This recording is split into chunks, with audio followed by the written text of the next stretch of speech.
Hello, my name is Blake and welcome to the 4th devlog for my procedurally generated horror first-person shooter.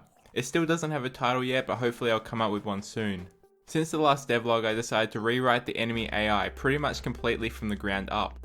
I decided to do this because the old scripts had become big messes and were hard to implement new things into. I thought that writing the new AI would take me between 2 and 4 days as I was doing some things that I hadn't done before. Turns out I was wrong. Very wrong. I'm currently still working on the enemy AI. I'm pretty close to being finished with it, but whenever I've thought that it's pretty much done, I've realized that something isn't working right or that I need to add in something new. The main AI that I've been working on is for the mage, who uses ranged attacks. As I'll need a lot of different enemies in the game, with each one working off of scripts with similar base behavior, I decided that the mage's AI would be a good starting point, as it isn't one of the smartest enemies nor one of the dumbest, which should be a good middle ground for building the other enemy types on. So what does the AI currently do? Well, the AI either starts in a wandering or idle state.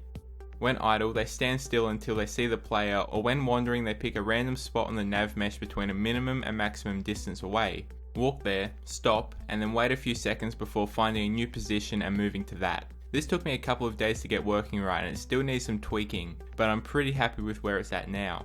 Once the player comes into the enemy's field of view, they will chase after the player, and once they're within range they will attack. In the case of the mage, they'll throw fireballs at you.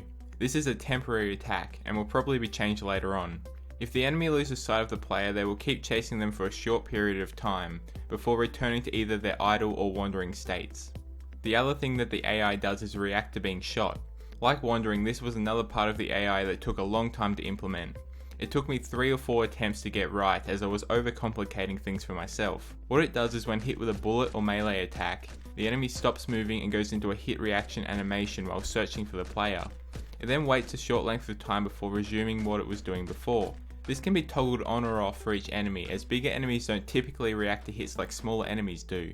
I can also set a length of time that the enemy waits between hits before reacting again, so that some enemies can't be spammed with a barrage of attacks.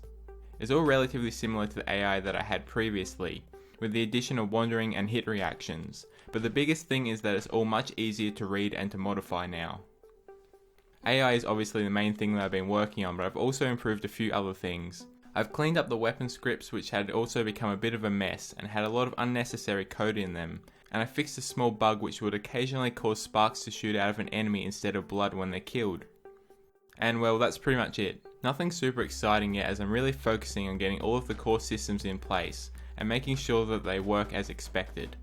Videos will continue to be bi-weekly for the next while so I can focus more on the game, as having this extra time to work on it has definitely helped me to get everything going a lot faster and to a higher quality. As always, my name is Blake McKinnon, thank you for watching and I'll see you next time.